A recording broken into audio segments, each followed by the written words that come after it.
Hey everyone, welcome here. आज हम इस वीडियो के थ्रू पढ़ेंगे हैलोजिनोजेंस के बारे में, जो कि हैलोजिनेशन क्रिएट करते हैं। हैलोजिनेशन होता क्या है वो आगे की स्लाइड में पढ़ेंगे। हमने स्टिमुलेंट्स और डिप्रेसेंट ऑलरेडी कवर कर लिया है। स्टिमुलेंट्स वो ड्रग्स होती हैं जो हमारे सेंट्रल नर्वस सिस्टम को स्टिमुलेट करती है, एक्टिव करती है,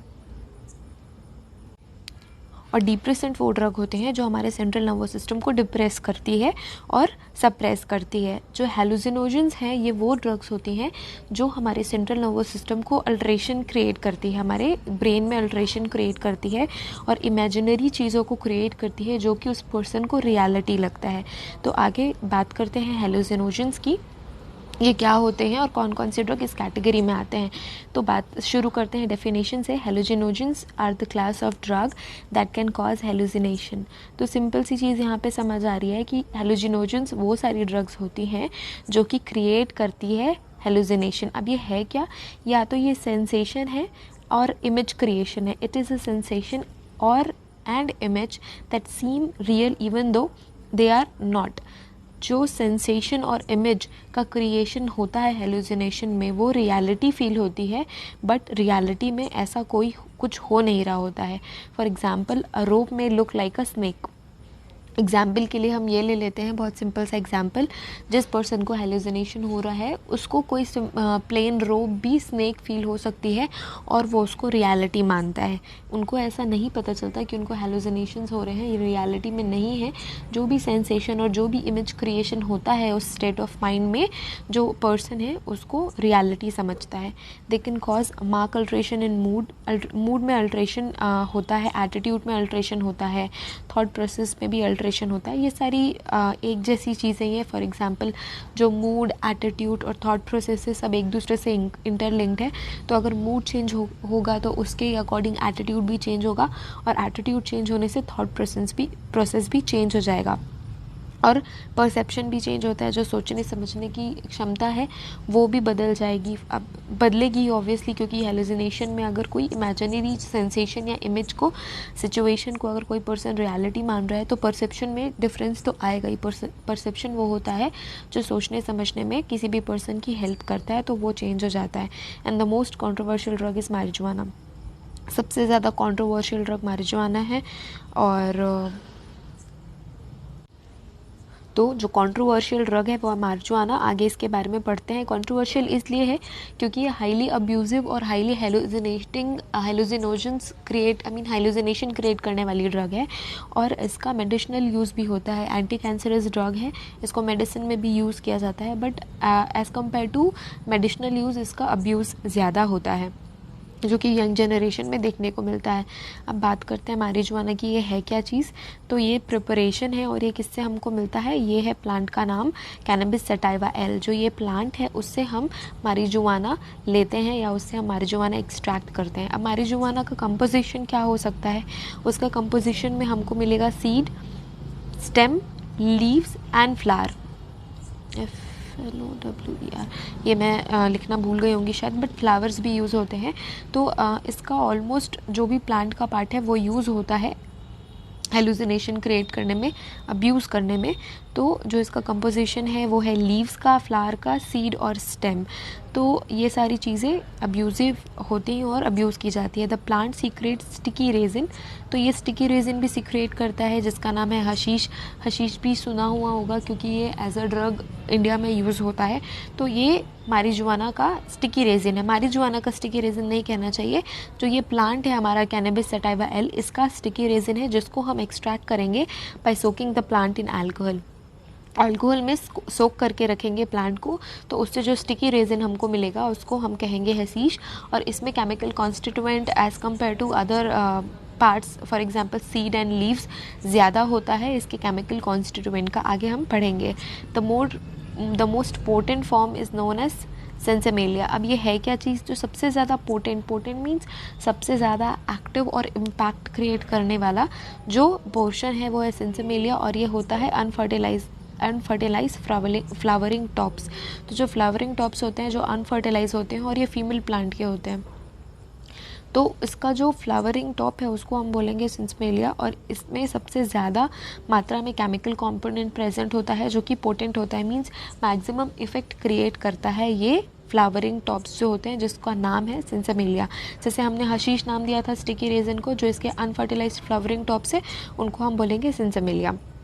तो जो प्लांट है वो 5 से 15 फीट ऊंचा होता है और उसकी जो लीव्स होती हैं वो ऑड नंबर की होती है। यहाँ पे एक छोटा सा फोटोग्राफ है जैसे आप देख के रिलेट कर सकते हैं कि उसकी लीव्स कैसे दिखती है, और 5 to 15 फीट प्लांट की हाइट होती है। तो इसकी शुरुआत जब केमिकल कॉन्स्टिट्यूएंट सबसे पहले एक्सट्रैक्ट किया गया था 1964 में, इसका एक्सट्रैक्शन हुआ था जो कि हेलुसिनेशन क्रिएट करता है, और इसका केमिकल कंपोनेंट है THC, टेट्राहाइड्रोकैनाबिनॉल। तो जो THC है वही ही हेलुसिनेशन क्रिएट करने के लिए रिस्पॉन्सिबल केमिकल है, जो कि कैनबिस सटाइवा एल प्लांट में प्रेजेंट होता है, जिसको हम बोलते हैं मैरिजुआना। कब सबसे पहले एक्सट्रैक्ट किया गया था ये केमिकल कंपोनेंट? 1964 में। The content varies in different parts. अब ऐसा नहीं है कि पूरे प्लांट के पार्ट में एक मात्रा में ये THC प्रेजेंट हो। तो सबसे ज़्यादा THC प्रेजेंट होता है जो केमिकल एक्टिव कंपोनेंट है रेजिन, फ्लावर एंड लीव्स में। तो ये जो पार्ट्स हैं इनमें हाई कंपोनेंट प्रेजेंट होगा, हाई परसेंटेज प्रेजेंट होगा THC का, जो कि हमारा केमिकल कंपोनेंट, और स्टेम, रूट और सीड में लो क्वांटिटी में प्रेजेंट होगा THC। तो सबसे ज़्यादा फ्लावरिंग टॉप्स में प्रेजेंट होता है जो सिंसेमिलिया हमने पढ़ा, उसके बाद रेजिन में प्रेजेंट होता है, देन लीव्स में प्रेजेंट होता है। तो अगर इसका कोई हायरार्की पूछेगा तो सबसे पहले अनफर्टिलाइज्ड फ्लावरिंग टॉप्स, फिर सेकेंड में आएगा रेजिन एंड थर्ड में आएगा लीव्स, और लो अमाउंट में प्रेजेंट होता है स्टेम, रूट और सीड में। तो जो THC कंटेंट है वो लूज वेजिटेशन में परसेंटेज है 3 to 4.5% लूज वेजिटेशन में। फिर आएगा हमारा वही फ्लावरिंग टॉप सिंसेमिलिया, वो 6 to 12% के बीच में इसका THC कंपोनेंट प्रेजेंट होगा। Hashish and its preparation contain 2 to 8% of THC component. उसके बाद आएगा लिक्विड हशीश और हशीश ऑयल। ये सबसे ज़्यादा कंपोनेंट, केमिकल कंपोनेंट पजेस करता है, जो 8 से 20% के बीच में है। इसका इफेक्ट क्या क्या क्रिएट हो सकता है? इंक्रीज्ड हार्ट रेट इंक्रीज हो जाएगी, ड्राई माउथ होता है, हार्ट रेट बढ़ जाती है, माउथ ड्राई होने लगता है।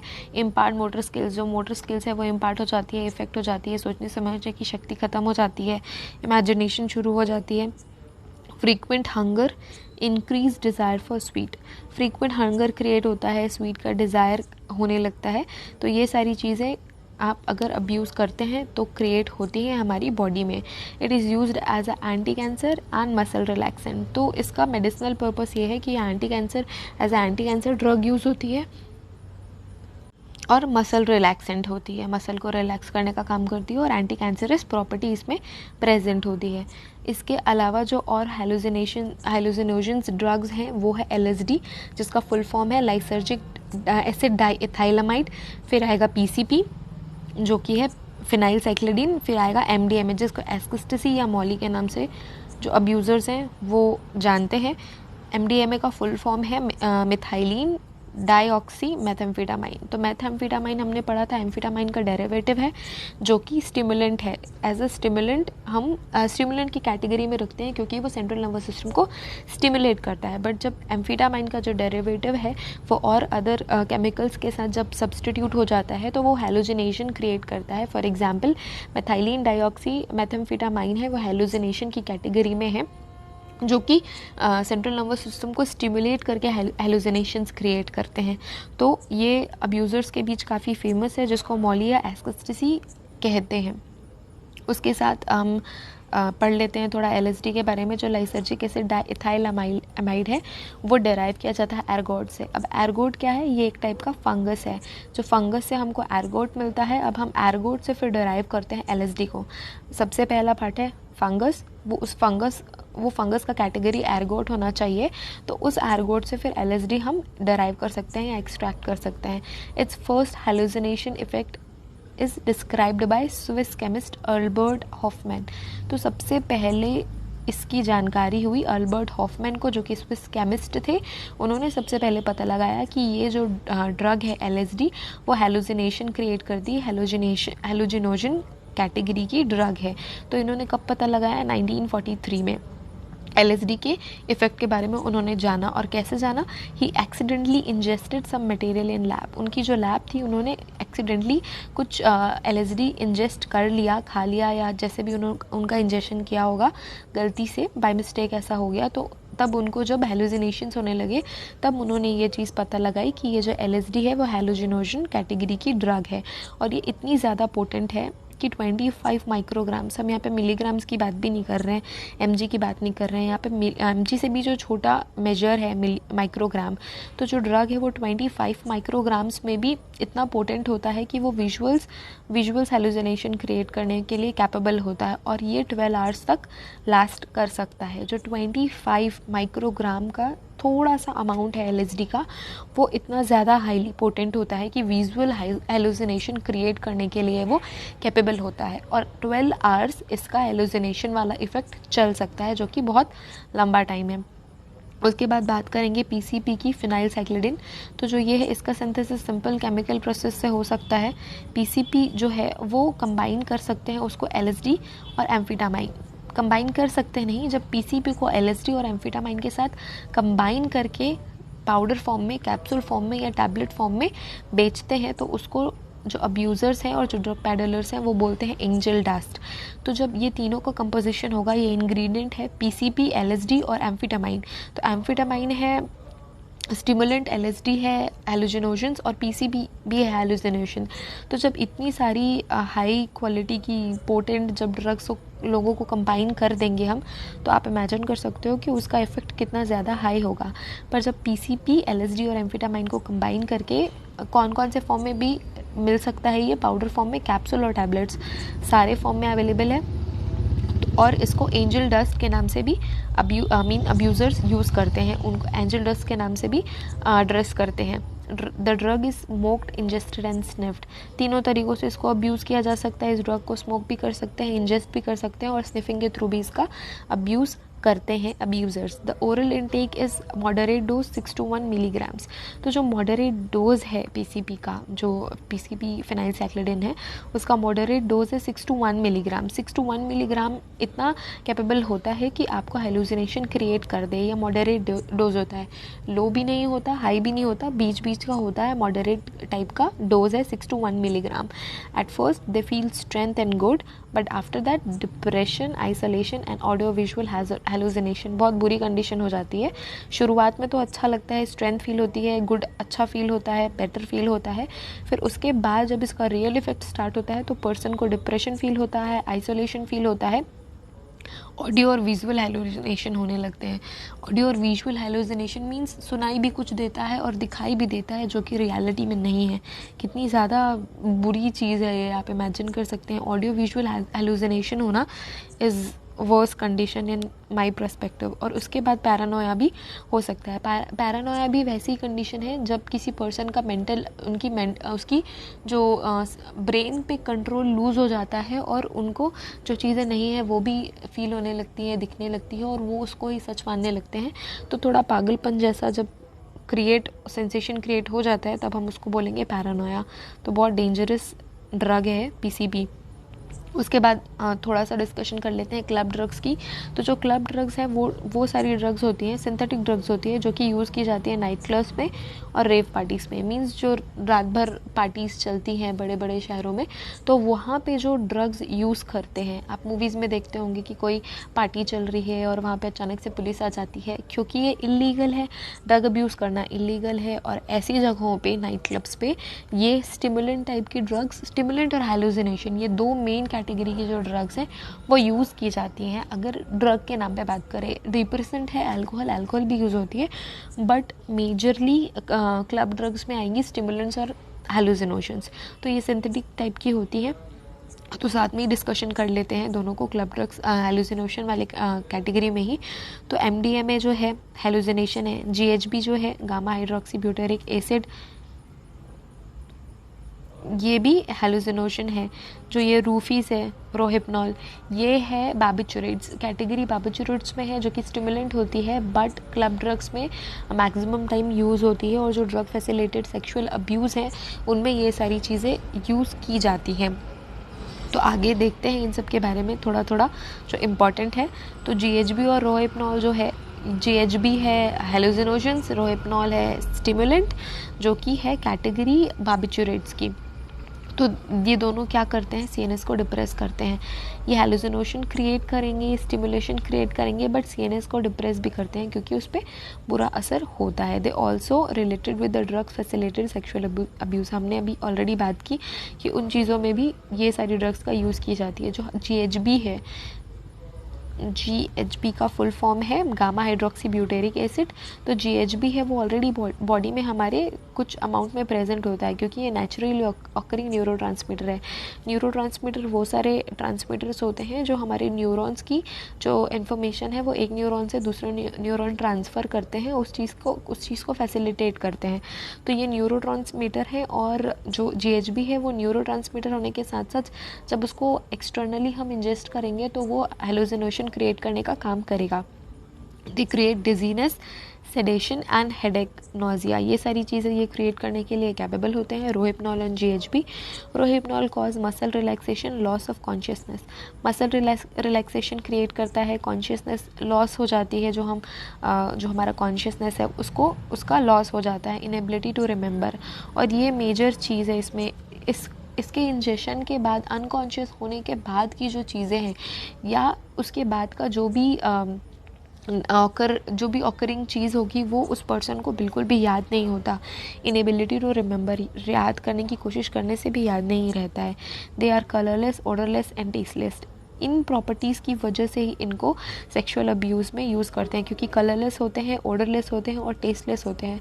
तो अगर कोई पर्सन आपके किसी भी फूड में या ड्रिंक्स में इसको मिक्स करके दे रहा है तो जो सामने वाला पर्सन है इंजेस्ट करेगा, जो उस पर्सन को पता बिल्कुल भी नहीं चलेगा, क्योंकि कलरलेस है तो दिखाई नहीं देगा, ओडरलेस है तो अलग से कोई इसका फ्रेग्रेंस या स्मेल नहीं होगी, टेस्टलेस है तो टेस्ट तो पता चलेगा ही नहीं। जिस भी फूड या ड्रिंक के साथ आपको दिया जा रहा है उसका ही टेस्ट बस फील होने वाला है। इस वजह से ये सारी जो ड्रग्स हैं वो बहुत ज़्यादा डेंजरस है। उसके बाद बात करते हैं MDMA या एस्केस्टेसी। दोनों एक ही चीज़ है, अलग अलग नामों से जाना जाता है इनको। तो ये जो है ये सिंथेटिक कैटेगरी की है, सिंथेसाइज करते हैं हम इनको नेचुरली नेचर इनका है सिंथेटिक ड्रग्स का। माइंड अल्टरिंग, अब सेंट्रल नर्वस सिस्टम में इफेक्ट हो रहा है तो माइंड का अल्ट्रेशन तो होगा ही। में एग्जिबिट हेलुसिनोजेनिक एम्फीटामाइन, मीन्स हेलुसिनेशन भी क्रिएट होगा और स्टिमुलेशन भी क्रिएट होगा CNS का। तो एम्फीटामाइन का इफेक्ट भी होगा और हेलुसिनोजन का इफेक्ट भी होगा। तो इससे क्या होगा, एपेटाइट सप्रेस हो जाएगी, भूख नहीं लगेगी, हैप्पीनेस क्रिएट होगा और रिलैक्सेशन फील होगा। रिलैक्स हो जाएगा पर्सन, हैप्पी रहेगा, एपेटाइट लूज़ हो जाएगी, एपेटाइट सप्रेस हो जाएगी, भूख नहीं लगेगी। और ये क्या करता है, it leads to serious damage to the brain पे सीरियस डैमेज करता है। तो ये जो ड्रग है MDMA, तो ये जो ड्रग है वो सीरियस ब्रेन डैमेज क्रिएट करता है। साइकोलॉजिकल डिफ़िकल्टीज़ होती हैं, for example confusion, anxiety and Paranoia episodes. वही पागलपन के एपिसोड्स होने लगते हैं, क्योंकि ये बहुत बुरी तरीके से ब्रेन सेल्स को डैमेज करती है और अल्ट्रेशन क्रिएट होता है। ज़्यादा फ्रीक्वेंट यूज़ करना ब्रेन के लिए बहुत ज़्यादा हार्मफुल है।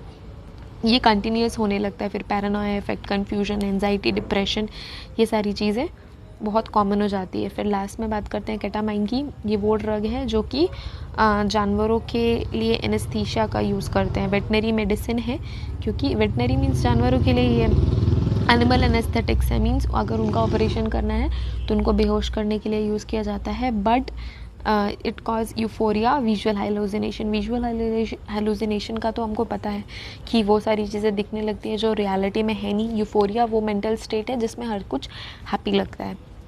तो ये दोनों स्टेट क्रिएट होती है केटामाइन से।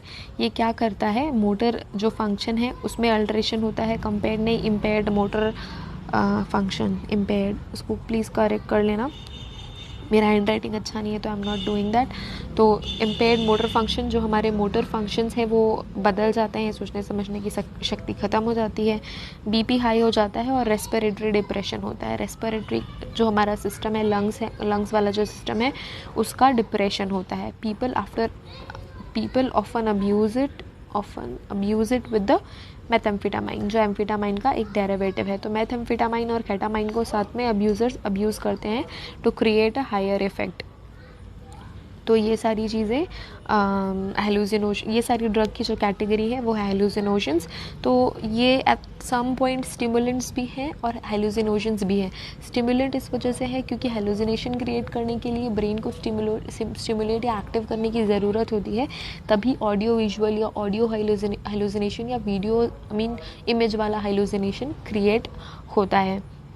तो ये सारी चीज़ें क्लब ड्रग्स में यूज़ की जाती हैं। हमने जो भी इम्पॉर्टेंट पॉइंट्स हैं, सिर्फ इम्पॉर्टेंट पॉइंट्स का ही डिस्कशन किया है, जो इजी है या जो आप खुद से पढ़ सकते हैं उसका डिस्कशन नहीं किया है। मैं इवन स्लाइड जो पीपीटी स्लाइड है उनमें भी जो नॉन इम्पॉर्टेंट चीज़ें हैं उनको इंट्रोड्यूस ही नहीं करती, एंटर ही नहीं करती। जो इम्पॉर्टेंट है for the exam point of view और आपके नॉलेज पॉइंट ऑफ व्यू, सिर्फ वही ही मैं स्लाइड्स में डालती हूँ। So thank you so much for watching this video. अगर वीडियो पसंद आए तो please like it, subscribe to us and have a good day ahead. Happy learning. Thank you.